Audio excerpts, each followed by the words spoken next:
Hello and welcome. My name is Paul Kilmer and I'm the Director of Public Programs at the National Building Museum in Washington, D.C.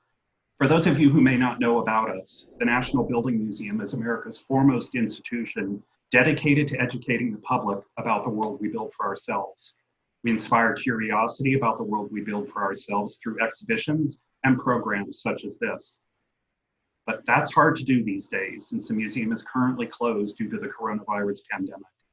So thank you for joining us for this virtual edition of the museum's Spotlight on Design series. For over 15 years, Spotlight on Design has featured architects, landscape architects, and designers of distinction. And occasionally we shine the spotlight on building projects themselves, as is the case with this program focusing on the Martin Luther King Jr. Memorial Library, Washington, D.C. Central Library, designed by Ludwig Mies and opened in 1972. Spotlight on Design is sponsored by the Revada Foundation of the Logan Family. Additional funding for this program is provided by the Embassy of the Kingdom of the Netherlands. We're honored to welcome Ambassador André Haspels to the program from the Great Hall of the library itself. Ambassador. It is a great pleasure for the Netherlands Embassy to work with the National Building Museum on this special online edition of Spotlight on Design. I'm honored to introduce to you the Dutch architect Francine Houben. The Netherlands is a country full of top architects who are in great demand worldwide. Architects like Rem Koolhaas, Ben van Berkel and, of course, Francine Houben. For the most part, the Netherlands is the result of human ingenuity and design. Nature placed most of our country at or below sea level, but my ancestors designed a way to build a nation out of these lowlands. Innovative architectural solutions are influenced by the Netherlands' topographical and social circumstances, such as the low-lying land, the focus on sustainability, and the lack of living space. As creative director and founding partner of Mecanoo Architects, based in Delft, the Netherlands, Francine Houben is a product of this influence. She has led the firm to success both in the Netherlands and abroad, resulting in an impressive, wide-ranging portfolio of work often inspired by global challenges and with a sustainable view on society. Her work ranges from museums, theaters, and libraries to neighborhoods, housing, and parks. In the United States, Houben's firm Mecanoo has been involved in the transformation of the Midtown Public Library in New York and, teaming with Washington, D.C. based Martinez and Johnson Architecture, the Martin Luther King Jr. Memorial Library in Washington, D.C. The latter is central in this online edition of Spotlight on Design. Today I'm standing here in the library. The major transformation of this prominent building has been challenging, as you can imagine. How does such a project respect the legacy of the original world-class architect, Ludwig Mies van der Rohe, and world's most legendary civil rights activist, the Reverend Dr. Martin Luther King Jr., after whom the library is named? And how does one design a world-class library meeting 21st century needs? What are the challenges of renovating a historic modernist structure? Thank you, Ambassador Haspel, for your ongoing support of the museum. Before we begin the program, there may be some architects in our audience who are seeking continuing education credits. After viewing this program, you'll need to take a quiz in order to receive those credits. A link to the quiz is included below, or you can find the link on the museum's website, nbm.org. As I mentioned earlier, sometimes we focus our spotlight on a significant building project. This gives us the opportunity to hear from a variety of voices who can share their particular perspectives on the process. Please allow me to introduce our distinguished panelists in order that they'll appear. Richard Reyes-Gavilan is the Executive Director of the DC Public Library. Francine Houben is Founding Partner, Creative Director of Mecanoo Architects and based in the Netherlands, from where Francine is joining us. And finally, Gary Martinez, FAIA, is the partner with OTJ Architects. You can find their bios on our website, nbm.org. Richard, Francine, Gary, thank you all for being with us today. Richard, I'll leave it up to you to get us started. Hi, I'm Rich Reyes-Gavilan. I'm the Executive Director of DC Public Library. First of all, thank you, Paul, and the National Building Museum for your ongoing partnership and for your decision to spotlight our Martin Luther King Jr. Memorial Library project. About 16 years ago in 2004, there was a movement afoot, some chatter in Washington, D.C. about possibly selling the Martin Luther King Jr. Memorial Library. The library was in such disrepair. It was so dark, it was so depressing, it was so uninspiring and transactional that some people in Washington, D.C. said the building was not worth saving. Across the country in Seattle, the Rem Koolhaas Seattle Central Library had just opened, and no one dreamed that anything could ever happen with the MLK Library that could even come close to something as spectacular as that building in Seattle. Of course, the historic preservation community came out in full force in support of saving the MLK Library. As we all know, it's Mies van der Rohe's only building in Washington, D.C., and it's his only realized library in the world.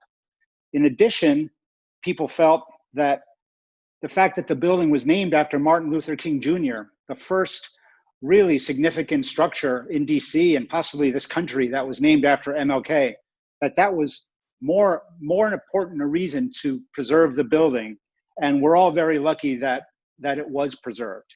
It was landmarked in 2007. And at that time, Mayor Anthony Williams, while people were thinking about what to do with the MLK Library, he started a very aggressive modernization of branch libraries all over DC.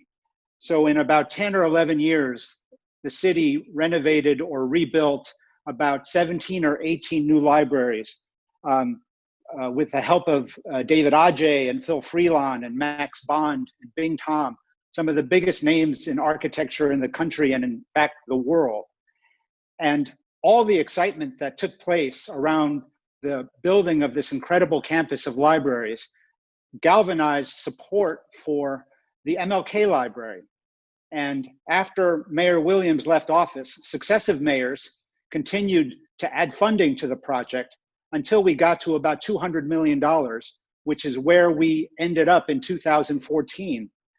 We had an international competition and landed the incredible architects Mecanoo and Martinez and Johnson, which now is OTJ. And for the past 6 years, we've been working together on building what I want to consider the most inspirational and exciting building that Washington, D.C. has ever seen. We are almost ready to open the library in just a few months. It is going to be a 440,000 square foot playground of the imagination. And I cannot wait to hear Francine and Gary describe the project in their own words. So thank you again for having me. Hello, I'm Francine Houben from Mecanoo Architects. I'm the founding partner and creative director.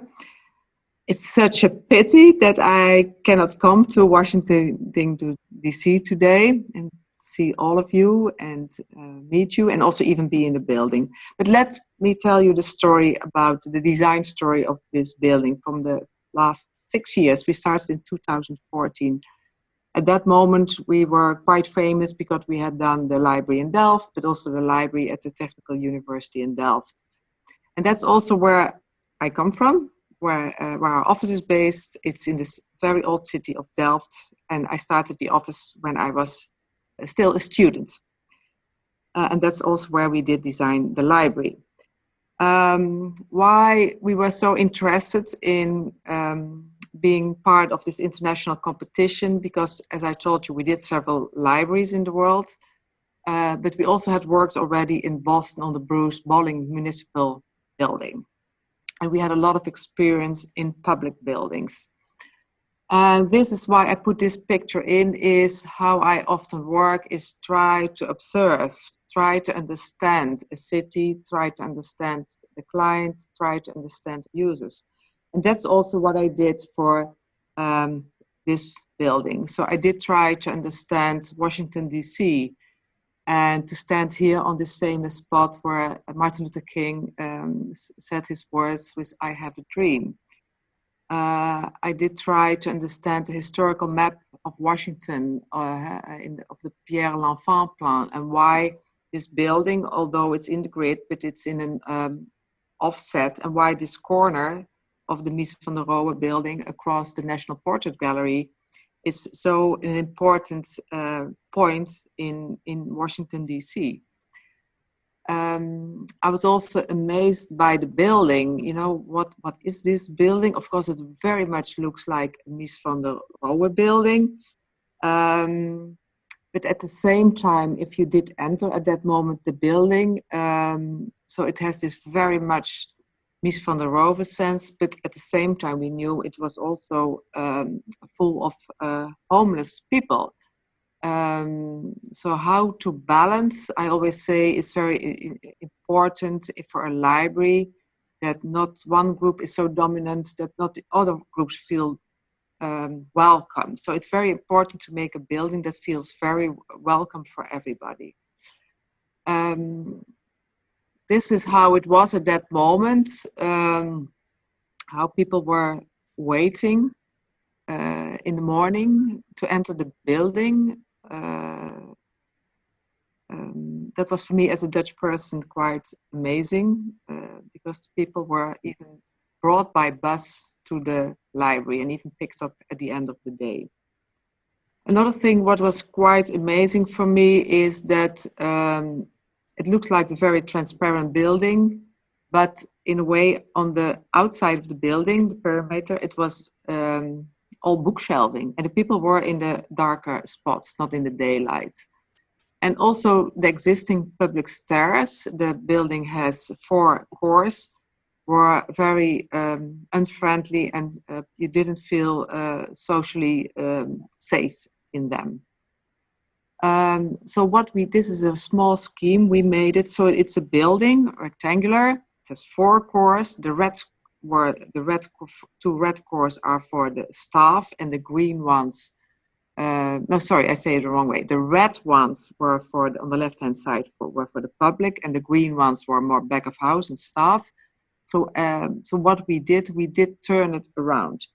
And at the other thing, what we said, if you look at this on the right-hand slide with the picture, that it's a column-free space in the middle. What is kind of amazing. But at the same time, it was so strange that the whole building was full of brick walls in a space that could be column-free. And for us, this was very important. So it's a building of Mies van der Rohe that was named after Martin Luther King Jr. Both persons it was opened in 1972. Mies van der Rohe has passed away, and of course also Martin Luther King. And how to make it the library of the future? That was the question to us. And I always said that I felt like these 2 important people were looking, one is on my left hand shoulder and the other one is on my right shoulder, and looking to the design process.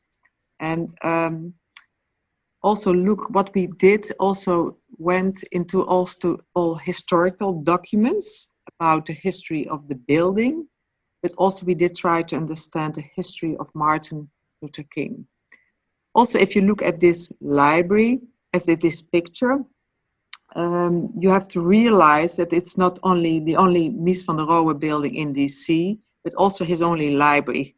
But it looks almost like a corporate, the entrance lobby of a corporate building. Does this really look like a library? Does this building, this entrance really feel that, you know, people with children, that they feel very welcome to enter this building?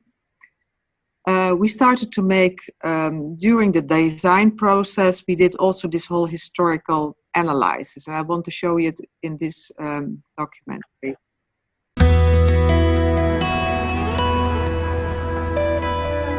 Het is een gebouw van Mies van der Rohe, die de naam draagt van Martin Luther King en de bibliotheek van de toekomst. Die 3 aspecten, dat ben ik nou helemaal aan het uitzoeken, hoe dat nou moet. Martin Luther King, here's a man that represents a struggle for all colors of people. The fact that this building in this place, at the time that this building was opened, just a few years after the assassination, is a real powerful and incredible legacy and history lesson that we shouldn't lose sight of. Mooie proporties. Dan kom je daar in een soort Mecanoo-wereld die afgesloten is van Mies. I never heard him say, less is more. He's quoted as saying that, but I never heard him say that. But he would say, we'll reduce it till it's almost nothing. Maar je kan toch zien dat echt alles wat hij ook zegt, alles is uitgezet op de maat van de stenen.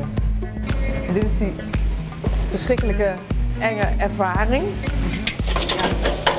Je ziet het hier ook. Hier, dat zie je allemaal aan het roesten is. We moeten die gevel vernieuwen.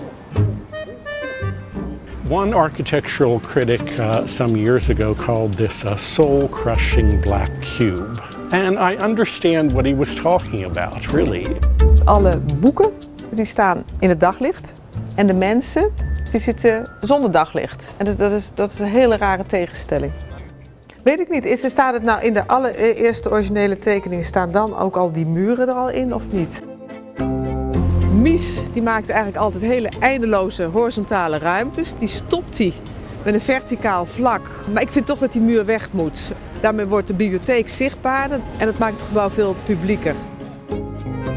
Anything to change the appearance of this building. Yes. I'm all on board. I think Mies expected and appreciated wonderful things to happen within his structure. So this is what we did. We did reverse the public course and the staff course. We did put the public course where the public entrance will be. And we said, it's a walkable building. It's just 3-4 stories high. What if we make these chairs, these new chairs, and we call it the monumental stairs, walkable with also I even call them social stairs, that you can meet each other, because we wanted people to also in an intuitive way to see the other floors, what's happening there. Here you can see this idea, what I mentioned, these social stairs. They have a width of about 5-6 feet. You can walk, and it doesn't feel like just fire escapes. Another thing, what was essential for us, this is the roof of the Martin Luther King Library. And it's surrounded, because all of Washington, D.C. is more or less 10 stories high, but we are just 4 stories high. So it's a kind of interesting, what if this becomes a kind of pocket park for the neighborhood, and we make a rooftop pavilion, and we set it back that you don't see it. It's not that you don't see it from the street, because we wanted people to still see that it experienced as an original Mies van der Rohe building. And here you can see that we made a cut going down from this floor, from the rooftop, going down to make an auditorium here. Here you can see that auditorium. And the idea was that a library is not just about books, but it's very also much about performances and lectures. Also this whole philosophy, how to deal with a preserved landmark building. It's like in a painting that you make things reversible. So what we said, we change these 4 cores, is surrounded by the brick walls of Mies van der Rohe, and we put the pavilion on top of it. But the idea is that if you really don't want it anymore in the future, I cannot imagine, but imagine, you can take it out. That was this symbolic photograph of a small model we made. It's a kind of reversible design. Another thing what we made, because there was really the longing from we had a lot of meetings and discussions. A lot of people were involved in the change of this library. They were really longing for a great reading room, like the Rosemary Reading Room in New York. So we decided to make one of the wings, to make a cut in it. So you have here a reading room that it has a double height space with a special ceiling. The meetings with I just want to show you a little bit of this. Floor on a building that's beautiful the way it is. Explanation of how wonderful the new element. And I love. But it's going to look exactly as. Recommendation for the Federation about reuse renovation of this building. And we have reviewed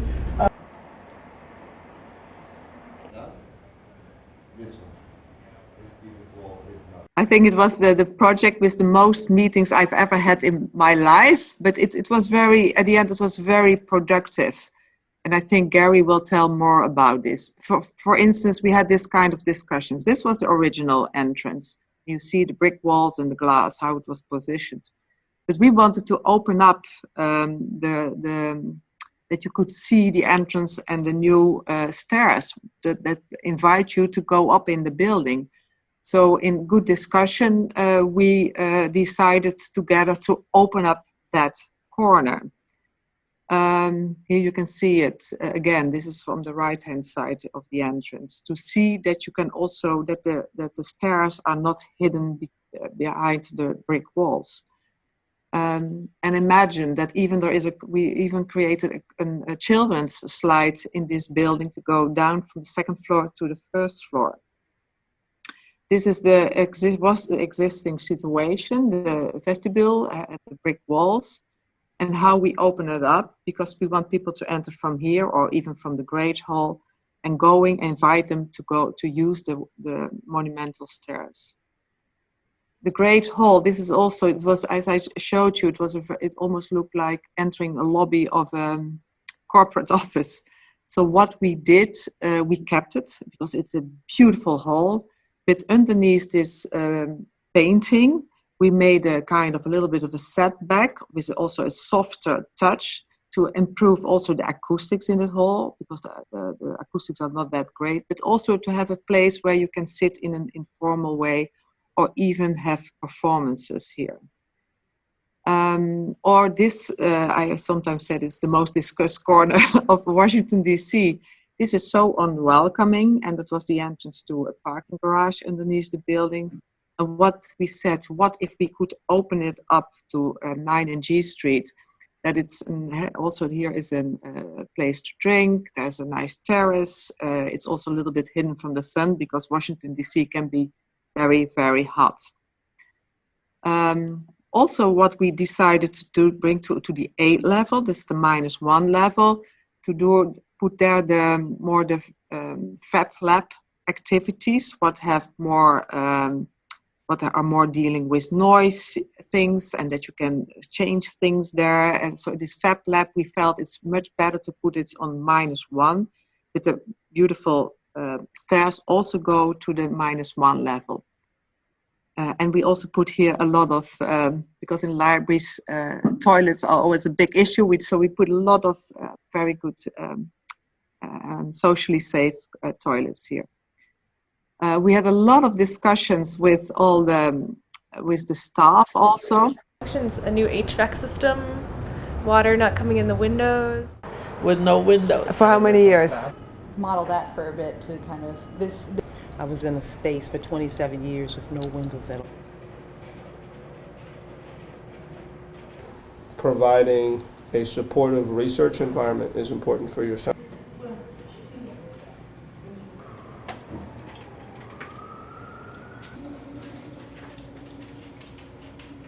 So to have the discussion with all the staff, because you have to realize a library is almost like many little libraries in a big library. So where to put which program, which function. So for instance, the digital commons and with enclosed meeting rooms, we did put them on the first floor, directly on the street, on the east wing. And on the west wing, we made the cafe with the outdoor space, and also the popular library will be here. The second floor is where the children's library will be and the teens library, and it's very important, the Center for Accessibility and the adult literacy. Because this was the previous situation with all these brick walls. Imagine on the left-hand side, it's a column-free space. And here where they work together with the community alliancing to work to have partnerships with other organizations. The Teens Library, we really want to give the Teens Library a different atmosphere than the Children Library. And also what you can see, I will show you later on the outside, because the whole building had always the same light system. And we didn't want to keep that. So we brought it back exactly in the Great Hall like that. But on this floor, we started to play also with the light elements. So this is, for instance, this is a children library where we have enclosed little spaces on the scale for children, where we brought into more colors. The Center for Accessibility, of course, is totally designed for accessibility. And it's in a more quiet area next to our neighbors, where there is also not so much sun. So that's better for, there's also a lot of people who have problem with visibility, with the eyes. At the third floor, it's more the co-working spaces and the grand reading room, as I told you, where we make double height. Here you see these co-working spaces, the Dream Lab, and here this grand reading room with this was the rendering we made, and we selected an artist to make a beautiful, beautiful ceiling, but it's now realized. The fourth floor, what is more about exhibition spaces and the collection, special collections, and the conference center and auditorium. It's the entrance of the auditorium, but it also links to the fifth floor. So this is more kind of public area. Here you see the exhibition spaces, the special collections of the library. They have a beautiful collection of,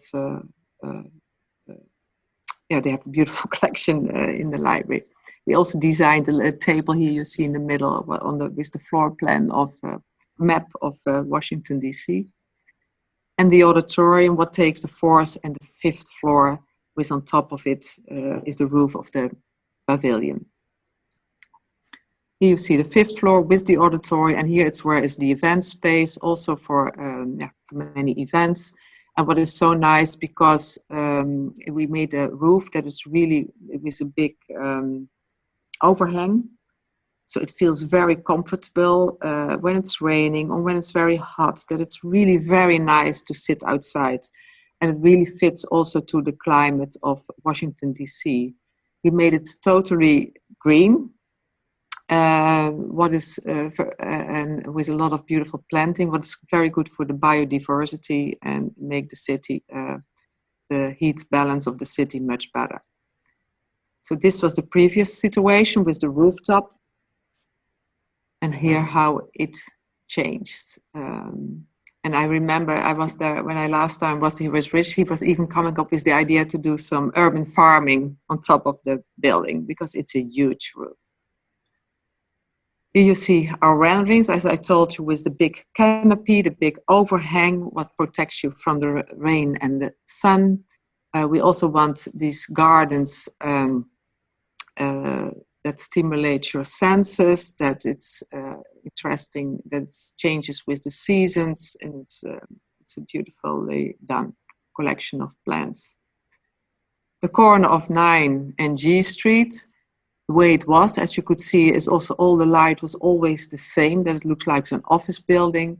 And I hope you can see it a little bit, that how we did change the light, and it's a little bit, it's still, it fits in the Mies building, but we made it in a more playful way, but also to give attention that, as I told you, the library has little libraries in it with different atmospheres.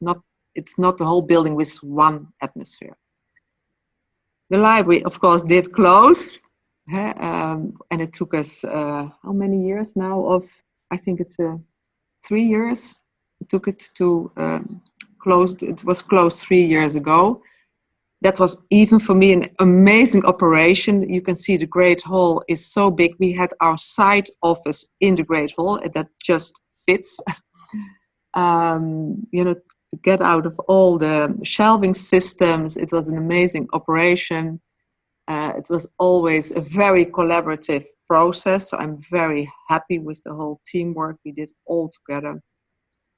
Here you see a little bit where we made some pictures of renderings and how it was under construction. But you had to make a rendering. I want to take that wall away, but it was a lot of work to do that. But I think it changes the projects so much.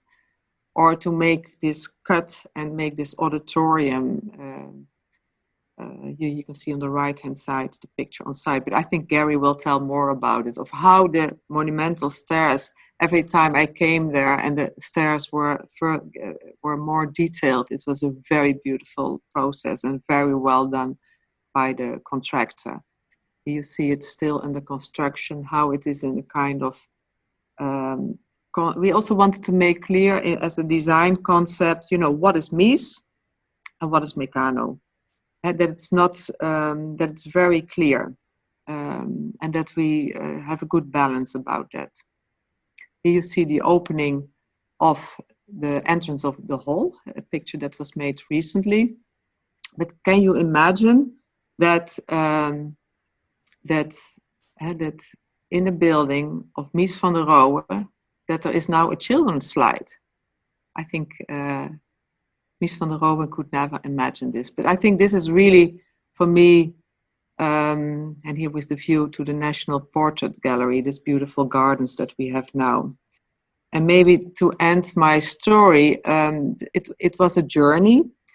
The whole design process, the whole research we did, the historical research, the public outreach, the many discussions with all the different committees, for me was extremely important. And also what I said at a certain moment, that of course the building was in 1972 named after Martin Luther King, but it was never designed for him. So I felt what we did the last 6 years, we now really made the Martin Luther King Jr. Memorial Library, a building with very much a human touch.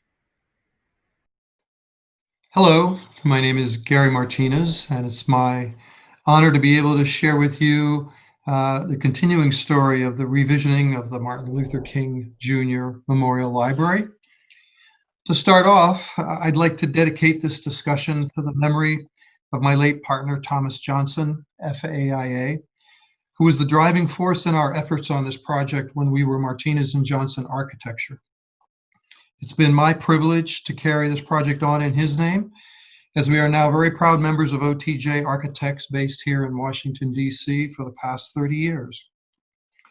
As the executive architects for the design team, it has been a pleasure working with Francine, McConnell, and the finest consultants in the city to bring about the vision created for this project by Richard and his incredible team at DCPL. Collaborating with us on many of the examples of work which we are showing you today is Janney Elsner Associates, our building envelope engineers and architects. Our role focused on all of the services of the design team, with primary responsibility for the entitlements and approvals that were required by the project, for balancing the impact of new interventions with the preservation of the library's exterior and interior, protecting significant spaces, as well as preservation of contributing artifacts, and creating sustainable and resilient solutions to the changes taking place in the building. I'd like to start with the navigation of the regulatory process. Given the location of the library in the central area of the city, there's a requirement that by Section 106 of the National Historic Preservation Office, that the MLK Library project be subject to both city and federal review. This led to the participation of 10 major agencies and offices spread across the city. As a visual demonstration of the complexity and overlapping nature of the approval process to be engaged, this matrix depicts sort of the agencies and the entities which were part of the process. It is a timeline within the development of the project as to when we would meet with various groups and when we would make presentations to other entities.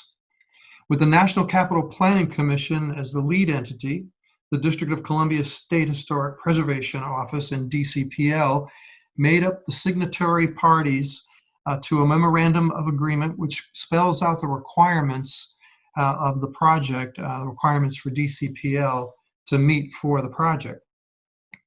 In addition to the signatory parties, over 50 consulting parties, individuals and groups, were all given standing in the process of review, free to make comment, free to attend meetings, free to have an impact on the development of the project. Multiple presentations were made to groups such as the U.S. Commission of Fine Arts and the D.C. Historic Preservation Review Board, each of which commented on the design initiatives, the scope of preservation, and specific areas of development, such as the modification at the entrance and the addition of the 5th floor above the roof. But perhaps most interesting of all was the engagement of public opinion and comment established and managed in large part by DCPL. As Francine noted in her presentation, there were numerous meetings as the library reached out to the public. It included seminars and meetings in the Great Hall over weekends and early evenings, web-based discussion groups and surveys, which were all aimed at gathering information from the public. It was through these channels and the efforts on the part of the design team that you saw in Francine's film that the public was able to make their comments heard and vet the project from their perspective and point of view.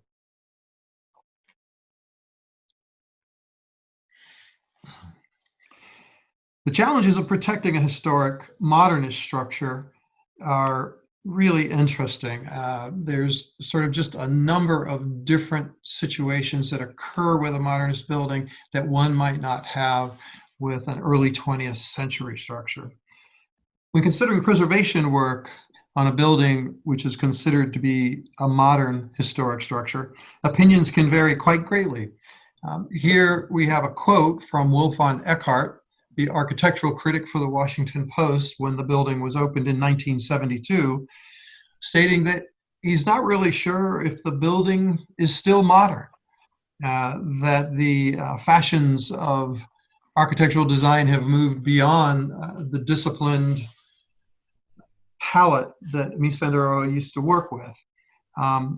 So in being able to understand how to treat such a building, you need to establish a very strong foundation about the building, about what is significant about it, its history, its cultural place within the city, and the context within which citizens see the building. For that foundation, we use a document which is called a Historic Structures Report. This particular example, which was created by Tracery's architectural historians, is over 250 pages long, and it discusses virtually every aspect of the building, of the architecture, of the history of the creation of the building, and of the social and cultural events which make it so important as a memorial library to Dr. Martin Luther King Jr. This is a great guide for understanding the entire facility and its context. It helps us understand what is to be preserved and what is to change. In this report, the recommendation was made that as the design team, we follow the rehabilitation approach dictated by the Secretary of the Interior standards for working on historic structures. Under this approach, it means that we can make changes to certain parts of the building to accommodate the new uses and the new elements. Very important to this particular analysis are the diagrams to the right of the slide, which begin to establish the zones of importance. For instance, the Great Hall and frankly, the entire ground floor was deemed very important and is actually protected under the statutes. There are other portions of the building that had similar levels of importance, but many areas of the building were deemed to be spaces where changes could take place and different kinds of interventions could be made. This entire document speaks to the importance of the memorial to Martin Luther King Jr., as well as the architecture. And it was a key element in our creating an approach to working on the building. For us, in our scope of work, the building envelope was prime. Here you see on the left-hand side a slide of the steel curtain wall going up. The steel of the building and the glazing of the building are two of the most iconic elements of a Mies building, and they deserve all of the attention that we could give to it. As it turns out, it is the coating, the painted coating on the steel, that protects virtually the entire exterior of the building. If that coating fails, we begin to see corrosion in the steel members, as you see in the photographs on the right. While our first thought was we might dismantle the entire steel structure from the frame, we found out very early on in the process that the horizontal spandrels that you see in the photograph on the left were actually integrated into the concrete beam and slab behind them, so they acted all as one piece. This meant that any repairs that we made to the steel were going to have to be made in the field. As we continued our investigations, we found increasing number of areas where the corrosion had sort of entered into the building. And even at these interior locations, you can see the deterioration of the steel elements. These are the actual pieces that are holding in the glass.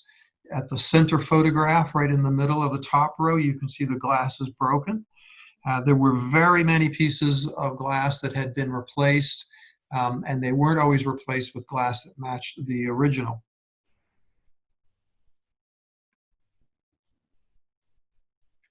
So in approaching the building envelope, as we began to dismantle it, the first thing we had to deal with was the coatings of the steel.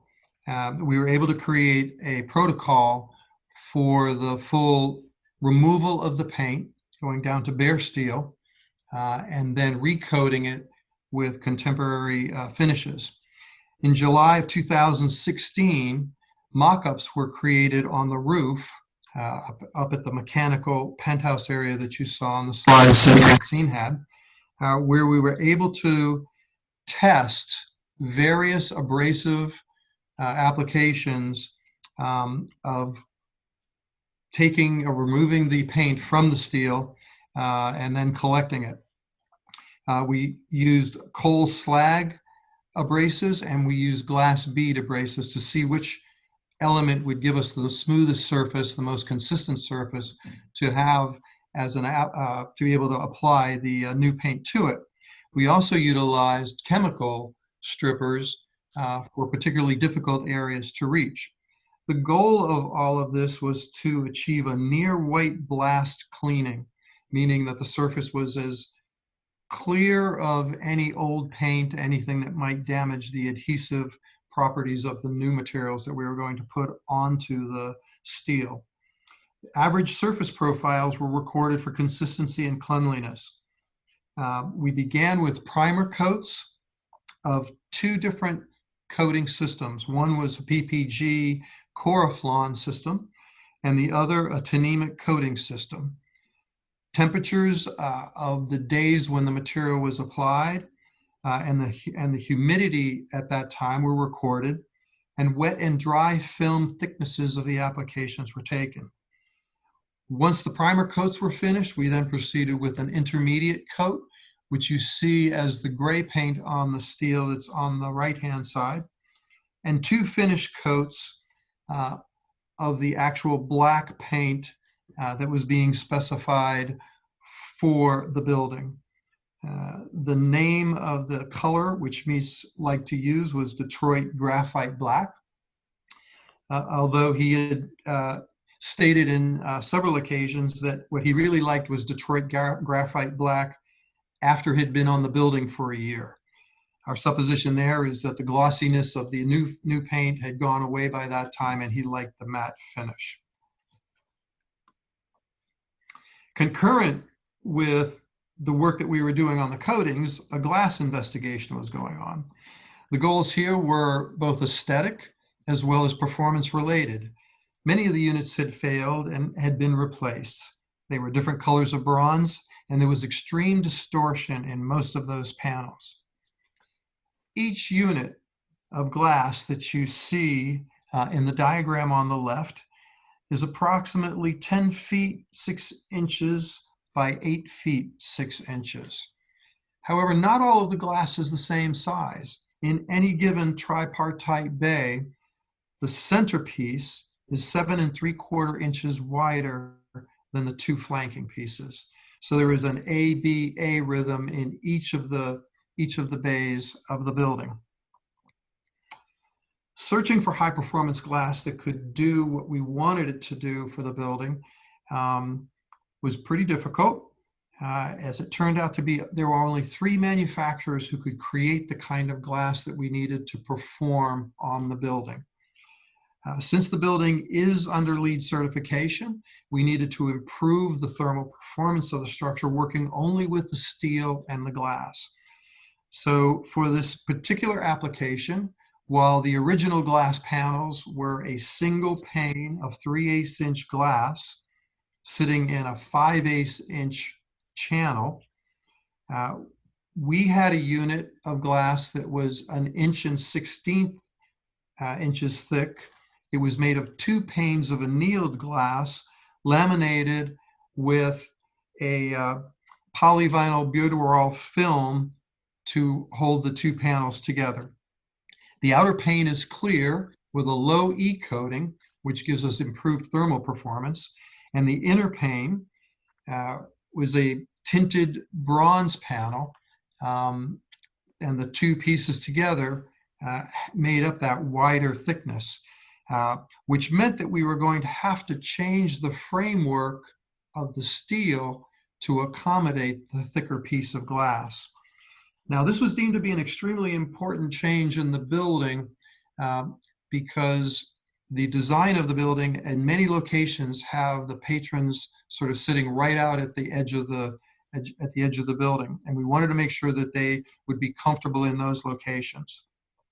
The decision was taken to widen the glazing channel on the interior side while making the stop the exact same size that it was on the original building. So what you see before you now, on the left-hand side is a diagram of the new side of the window, the jamb of the window, with the wider 1 1/16 glazing channel, as compared to the original diagram of the window, which is over on the right-hand side. And within the red box is the corresponding piece of the original design of the building. So while the glazing channel became slightly thicker, slightly deeper than it was on the original, it was deemed to be acceptable by the signatory party reviewers who came to the site in August of 2016 to review the mock-ups of all of this work.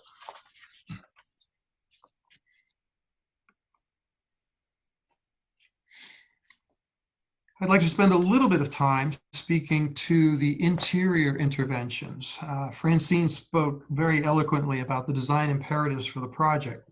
Here I address the balancing of these new interventions with the historic nature of the building.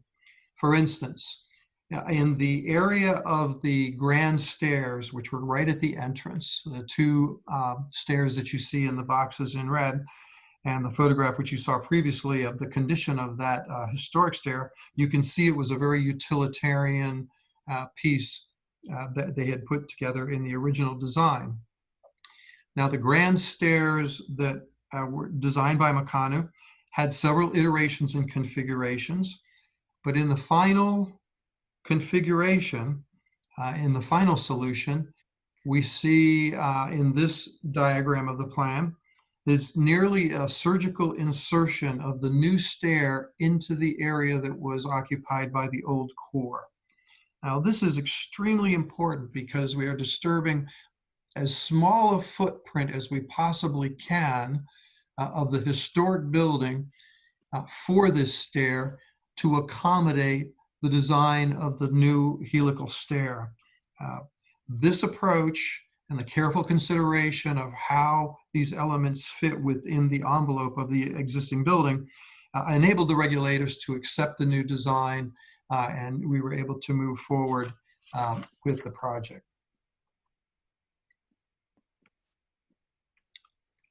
Another intervention that you saw earlier as well was in the Great Hall, which has the highest level of historic protection.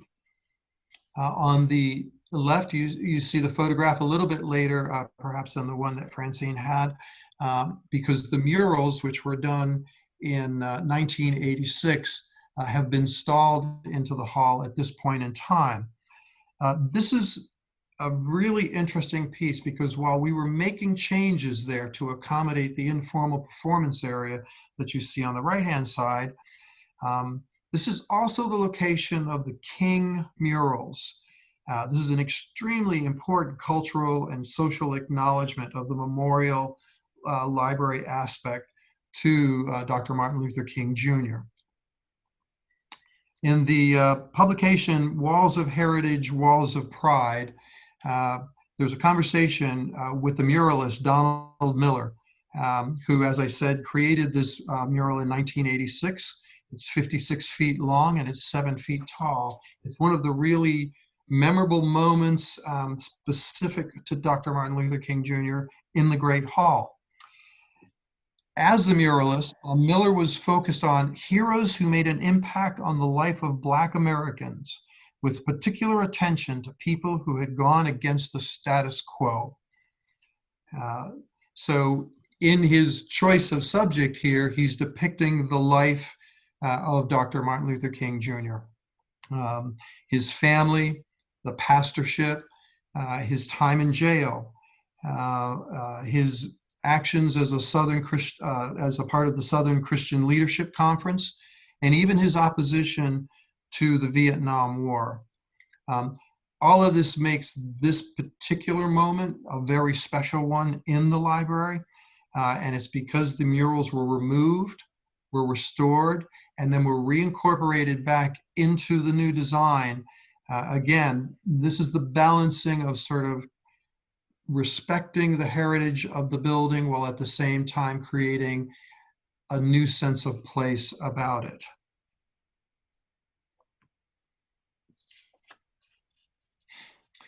In the new reading room, as Francine described, there is a brand new volume sort of within the library, a fairly significant change from the typical reading room, which you see on the left-hand side of the slide. What's very interesting about this is that this particular location is now the location of a new public art installation. It's a textile sculpture by the artist Zaniba Bailey. She is a fiber artist and a supernaturalist, a cultural activist, and she has been applying her artistic skills in New York. But this was a competition held by the library, and she was selected to create the sculptural piece for the ceiling of the new reading space. It speaks to the inclusion of all communities which make up the city, and its relationship to Dr. Martin Luther King Jr. We like to think of as relating to one of his very famous quotes: "I can never be what I ought to be until you are what you ought to be. And you can never be what you ought to be until I am what I ought to be." And he spoke of this often as the interrelatedness of life and how our lives are all dependent on each other regardless of which community we come from.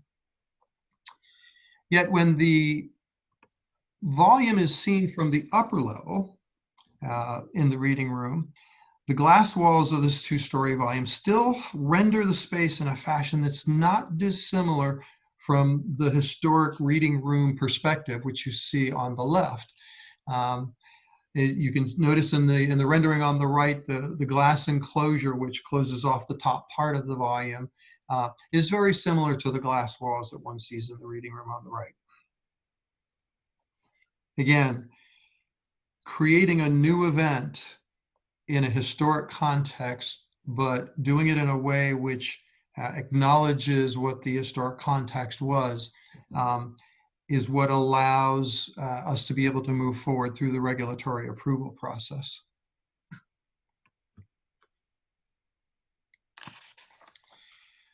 So while it was an interior intervention, again, the room was set far enough back that it has a very minimal impact on the reading of the building from the exterior. It is a small gesture, but in many respects very, very important because the lighting was changed, and that was something that we were asking for. But now by treating this new volume in a sensitive way to the reading of the building from the exterior, we're able to make other changes that call out the special spaces within the library.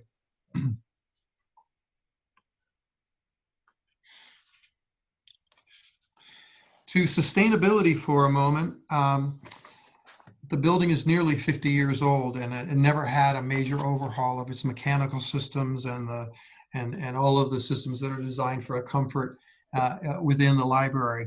So the primary improvement in this area encompassed the replacement of all of the mechanical equipment with water-cooled chillers that had to be placed in the basement 3 stories below the lobby, 3 stories below the library.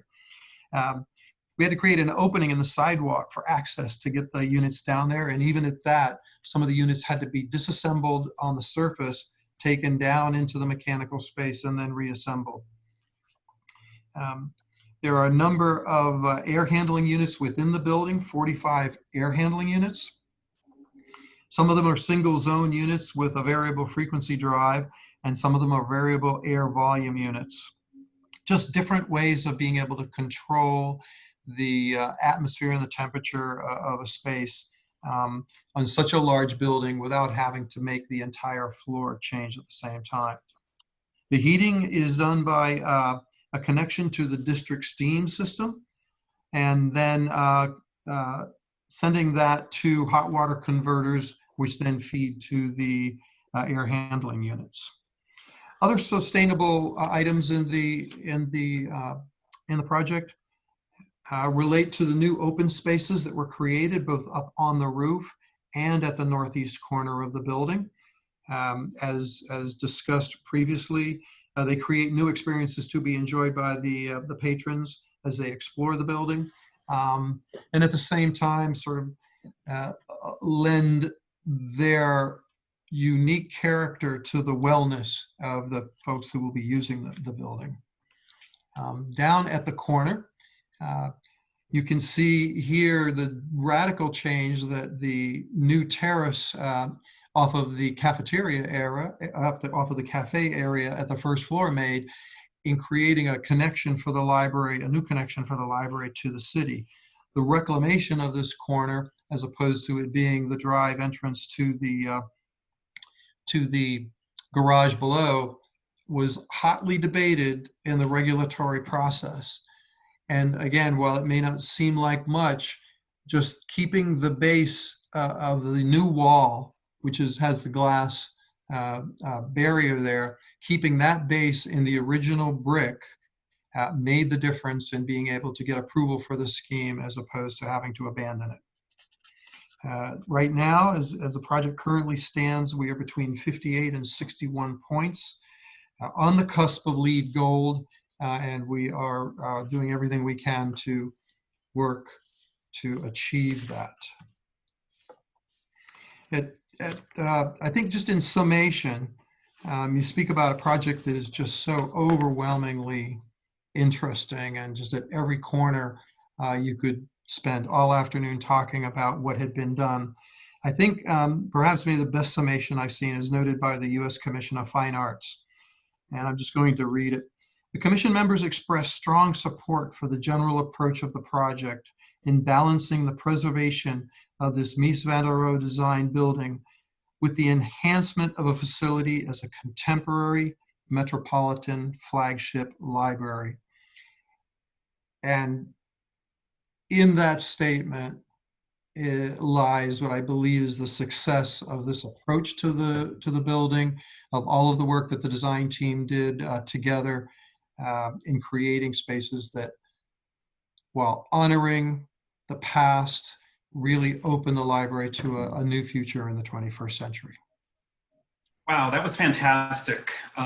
Thank you, Richard and Francine and Gary, for your presentations. And I know I'm probably among many who look forward to seeing the library in person when it's possible to do so. I had the pleasure of visiting the library under its construction with you, Richard. You were gracious enough to lead a tour for some of our members. And even in that state, it was impressive. I love those stairs, and I can't wait to run my hand over the railing once it's open up. So thank you all. I thought I'd start off this portion of the program by just asking what lasting impressions you have about working on the library. I know it was a significant project for all of you, and I'd like to just get some personal thoughts that you might have. Anyone is welcome to jump in. I'm happy to start. Earlier, Gary said that Martin Luther King was the name on the building, but the building wasn't really designed for him or really inspired by him. And what really touches me now, especially what we see happening around the country and the world, is that we finally have a building that will absolutely honor its namesake.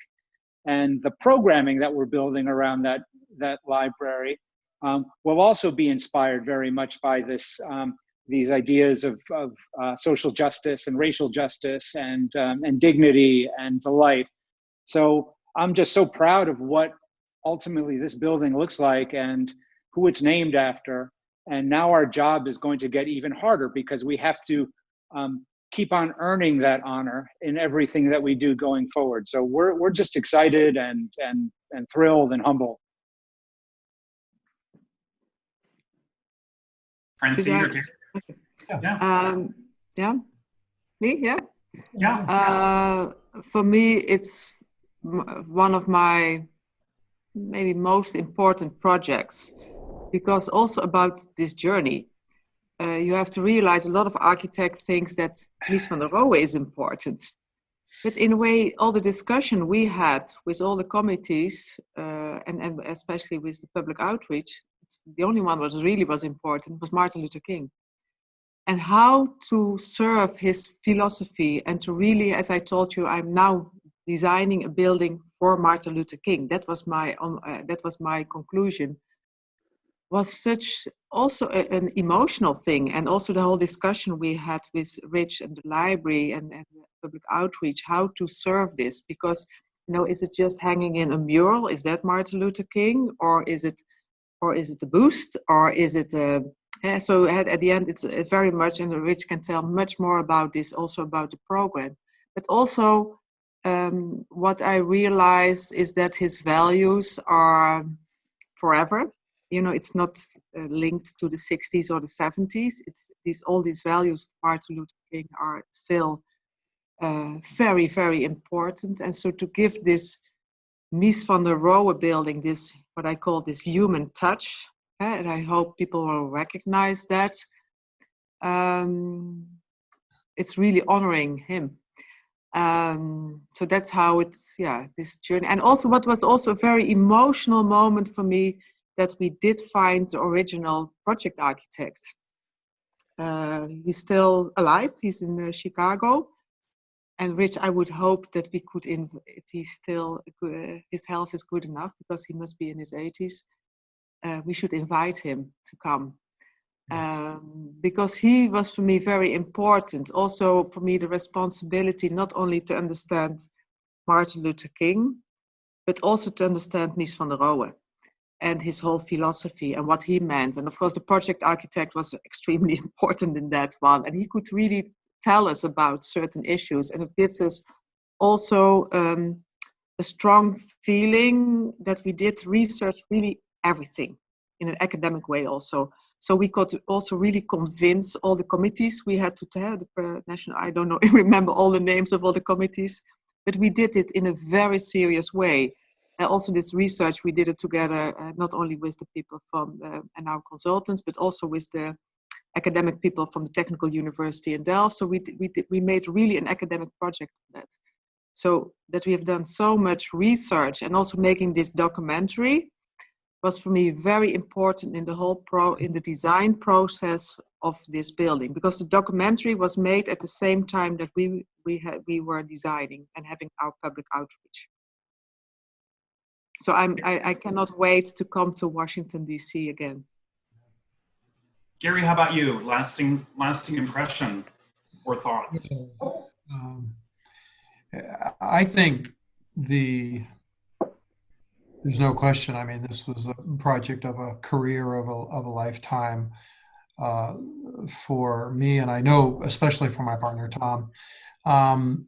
But there's such a nuance to the entire thing, to the entire the conception of the project, as Francine just said, sort of all of the research that was really meticulously done as we were approaching sort of different aspects of the building, and whether it was highly technical or whether it was on the social cultural side, these pieces all sort of just layered one on top of the other, and at the end of the day you have this incredible quilt of this very high-end architecture, but at the core of it is the human impulse. And what I find really interesting is that at the time that we're opening the building, that has been a long 6 years, but an incredible 6 years. But at the time that we're opening the building, we as a society and a culture are at a point that every moment of this building speaks to. And I mean, how coincidental can that possibly be? I think it is the antidote for what we are going through right now. Yeah. We had asked our members and folks who follow us to submit questions in advance, and they didn't disappoint. They're grouped around the impact of COVID-19 on the built environment. They are grouped around this, how the library will address the homeless population. And of course, there are folks that are interested to know more about the services that the library will be offering. So let's go ahead and get started with probably the first question that is timely. It reads, if the project were starting now, after a little experience with mitigation measures for the COVID-19 pandemic, how would you want the design program to be different? Should I answer? Please. I think that, in the Netherlands we call it Corona. I think the building is very much Corona-proof because of our philosophy to create a walkable building. So we're not depending on the elevators. It's wide stairs, so you can walk up. Anyway, the whole building is very generous in space. And it's also very, I think all the materials, maybe first I will finish about the stairs. Even it's funny because we have these two stairs, so you could even decide if you want which. I don't know that one goes up and the other one goes down. So it's so COVID-19 proof, you cannot imagine. Then with this outdoor space, that you have an outdoor space on the roof. And I hope that you could even open up the second half of the roof. So I think it's very well prepared for that. And also, if I look at all the materials we did use, I always said that in public buildings, hygiene is very important. So we had a lot of discussion. Do you remember about the restrooms? Sure. And it was always an issue for me. So I think we did organize that in a very good way, but also that it's very much a cleanable building. We use good materials. And it's easy to clean, and at the same time it doesn't look like a hospital. And so to balance that, I think, so I feel I don't know how you look at it, Rich, but I think, we can, it's good. We Yeah, can I mean, start. quickly, I agree. It's over 400,000 square feet of space with not a lot of interior walls. So, it's very easy to really walk around people and keep your distance. So it's certainly it's a lot easier in that building than in many other libraries where you've got little warrens and people are sort of sometimes forced to come right up against each other. In fact, it might be the easiest building that we have on the entire campus to manage traffic in, but we will see what it looks like in the fall. It most certainly seems that transparency, which is so key to the party, in both a very real physical sense, but a metaphorical sense as well, that you can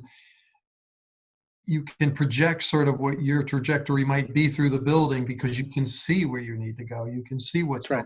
supposed to happen. I personally think also that the protocols that we use in new buildings. So if we were starting this building today, it's very similar to me to when the civil rights legislation was changed for the Americans with Disabilities Act. It took a while for that to take hold, but today it's codified. It's in our building codes, and I think we'll be thinking about building somewhat differently in terms of making just absolutely everything touchless, and just with a wave of a hand, the building will respond to you. I mean, we most certainly have the technology to be able to do that, and now will be part of the building protocol to make that happen.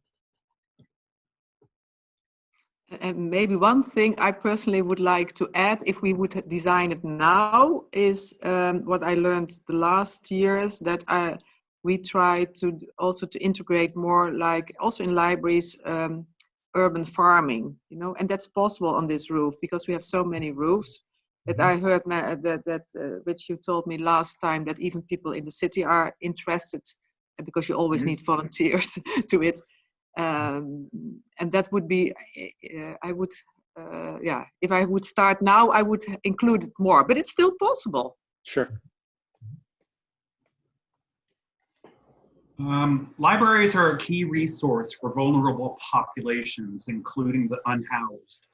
What steps were taken as part of this renovation to ensure their needs are met and that they'll feel welcome in this space? I'll start with that one. I think there's a key component to the downtown DC ecosystem was the 2019 opening of the Downtown Day Services Center. You might know that it's over by on 13th Street, and it offers showers, it offers washing machines, it has health professionals, it's got a number of services that the library does not have, and is really the appropriate space downtown for some of the services that some of our residents had no choice but to look to a public building for. So with the help of the Downtown Day Services Center, I think that gives the library the opportunity to do what it does best, which is be an inspiring space for people to just be. And of course, we are always welcoming to all of our residents, including our residents without homes. And back to this conversation we were having about COVID, I think regardless of what our status is, we all want the same things in terms of a place that we can go in and feel proud and feel dignified and feel welcome and feel safe and warm. And so by virtue of the building being so wide open now, I think that, I mean, frankly, all of our residents are going to feel great in that space. The ceilings are high. There's just, it's a very, very different atmosphere than when we closed back in 2017.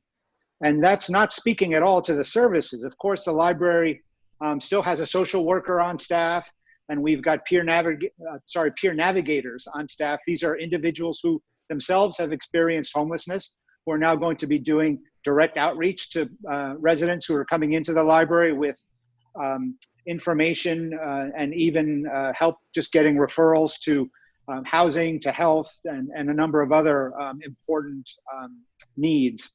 So I'm excited about what we've always been in some ways, but also excited that we're going to have some significant help from the city to do things that the library was never able to do. You want to add anything to that, Gary or Francine?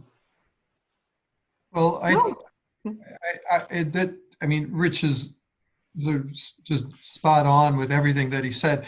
I think this is something that's just addressed on a very, very broad front. You can't really put it at any one point, because I think it's going to take a societal commitment to persons who are homeless and whatnot.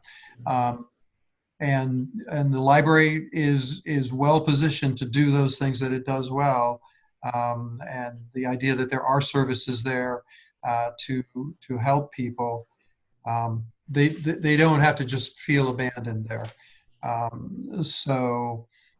We hope that as a society we can make this better over time, and I think we just have to keep working at it. This is a fun one, I think. The trend in library services seems to place greater emphasis on offering programs and services for self-directed learning compared to exclusively focusing on traditional circulating collections. What kind of exciting programs and services can we expect from the DC Public Library in this new library?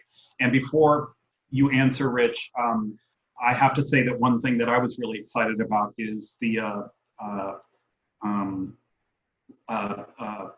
lend a tool or borrow a tool program. So anyway, please. Thanks for the question. It sounds like one of my staff members has infiltrated this meeting. Look, the point is absolutely right. Libraries have moved away from this transactional model of just borrow a book, leave, borrow a book, leave, to one that invites people to enrich their lives and stay for long periods of time. There's so many activities that will be taking place at one time in that building. It's hard for me to pinpoint my favorite.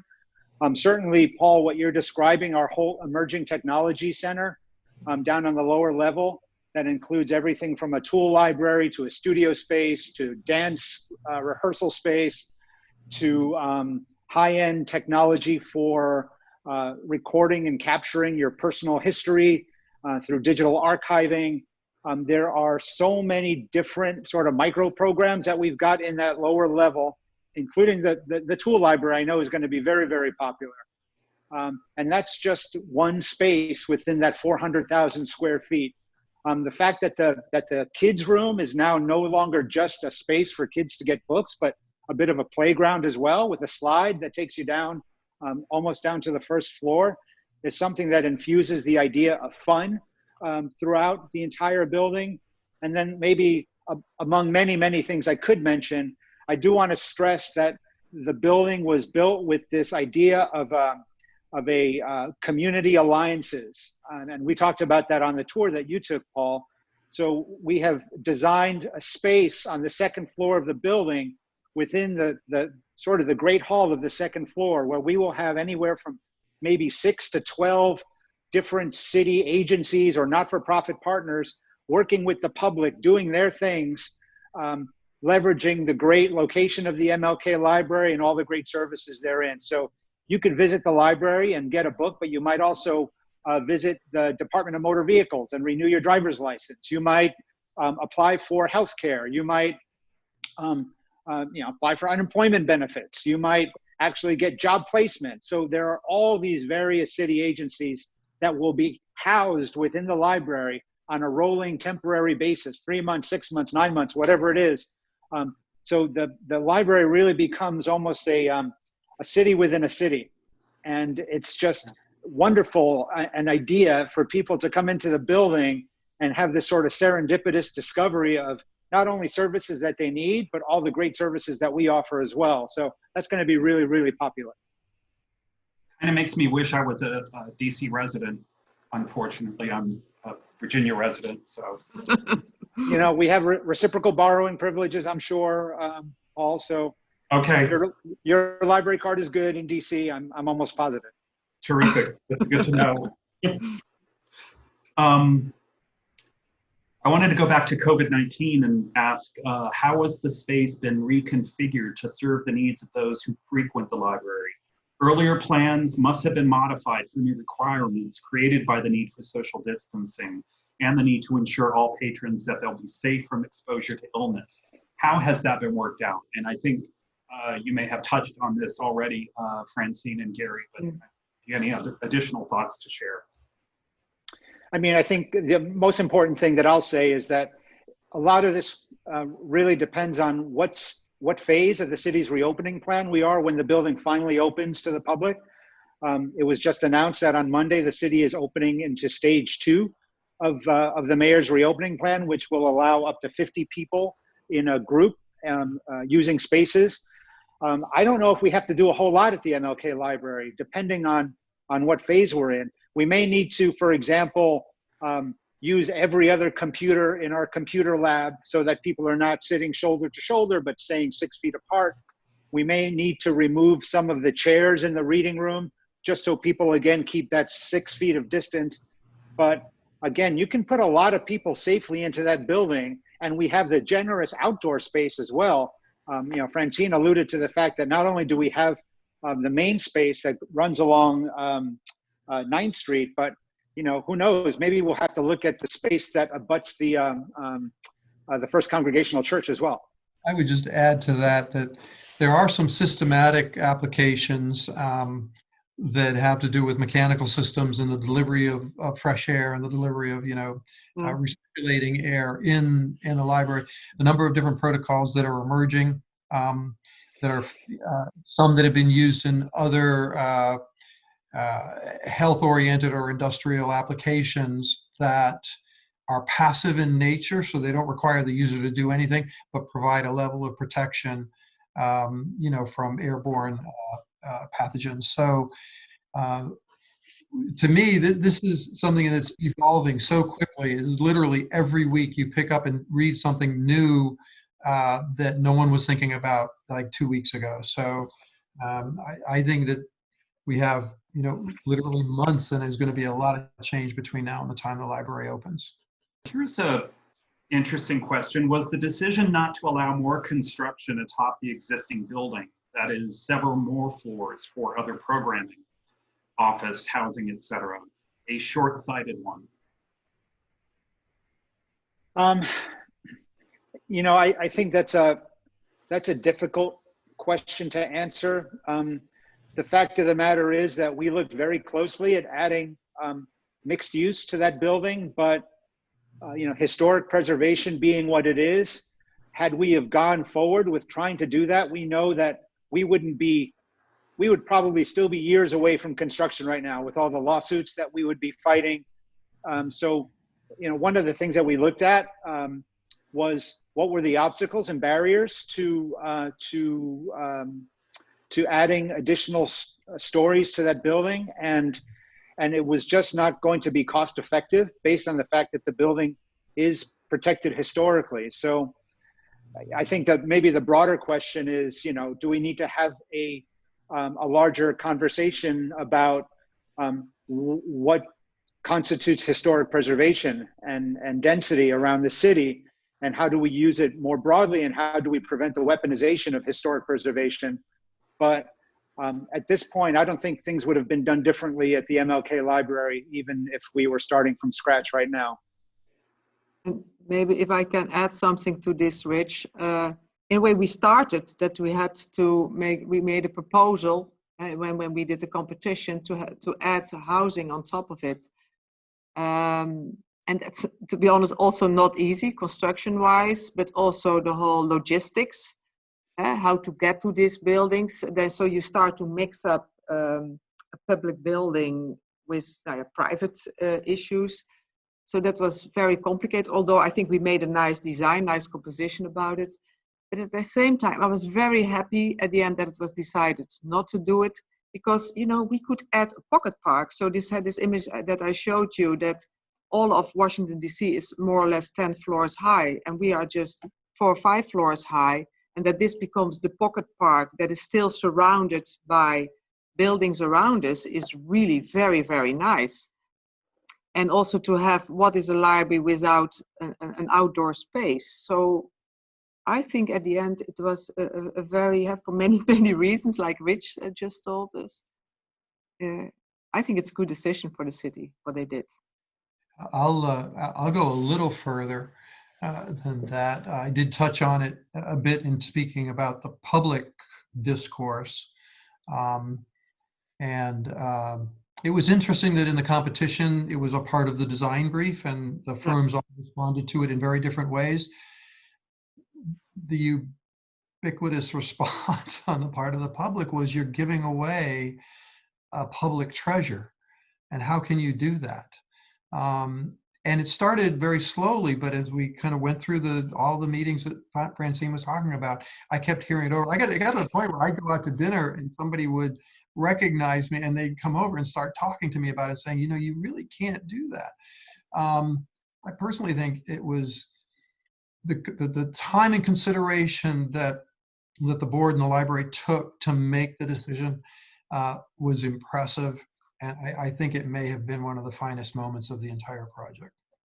Yeah, I will say, Paul, that just recently, in the last few months, the library board did vote to be more muscular in its approach to mixed-use development for all of our new libraries going forward. So when we're talking about new construction, the board has really said to me that don't go forward unless you can figure out how to work with the city to create more housing.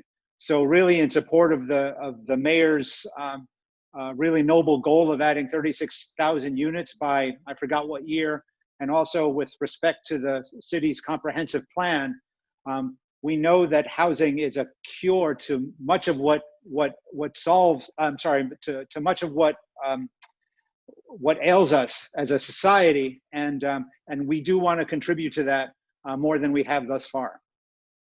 Yeah, so the housing issue in Washington, D.C. and all over the country, for that matter, is such a big, such an important issue. We probably have time for just one more question. And it asks, how has the history of the library been incorporated into the restoration? And for certain, the wonderful mural in the Great Hall is an example, but are there other sorts of historic interventions that took place?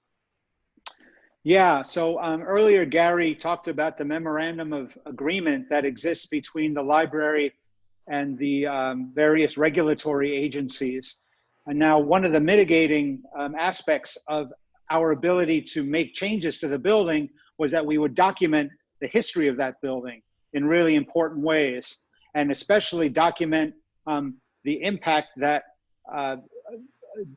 MLK had on the city of Washington, D.C. specifically, and also spend time highlighting a lot about Mies van der Rohe, who I argue that many people didn't know who Mies van der Rohe was in Washington, D.C. prior to the building being landmarked in 2007. So we, on the 4th floor of the new building, we are going to have a very generous exhibition program on either side of the entrance to the auditorium that will very intentionally talk about MLK's contributions to the city and what that meant. And we'll also, throughout the building, there are going to be little sort of serendipitous times where you will stumble upon something about Mies van der Rohe. Maybe it's about a Barcelona chair, maybe about how he used buff yellow brick, maybe about the importance of glass. And so there's going to be, you will stumble upon a lot of the history of the building as you explore it. And that was really by design as part of, I mean, we not only do we want to do that, but I think legally we have to do that. I really like thinking about the library now. Rich, you talk about it not being transactional any longer, and I really like to think about this particular library anyway. It's going to be like an adventure. It's going to be an exploration. It's going to be something you could go and discover something new every single time. And it's really a living history. The building itself, as it changes when the users start using it. I have to say, I really love that art installation in the ceiling of the double volume space in the reading rooms. I think it's just fantastic and speaks to a very bright future for the library. Yeah, the Zenobia Bailey piece is astounding. Just at the end of last year, a group called the Friends of Alma Thomas donated about 15 small Alma Thomas paintings to the DC Public Library. And we have since renamed the teen room at the MLK Library after Alma Thomas, who many people know was a middle school art teacher for much of her career before she dedicated all of her life to painting. So we expect that there's going to be a lot of this DC history sort of infused throughout the building, and much of it we don't know about yet. Well, I think we've come to the end of our time together. I am so very grateful for your participation and pulling this program together. To you, Richard, Francine, and Gary. I look forward to seeing you all in person when we're able to at the library. And I really do appreciate the time, and thank you very much. So I'd like to thank those of you who submitted questions for today's program. It was extremely useful in the conversation that we had. And then as a reminder to the architects in the audience, for you to be able to earn the health, safety, welfare credits available for this program, you'll need to take a short quiz, and you can find that quiz on our website, nbm.org. So until we can see each other in person, thank you very much for joining us.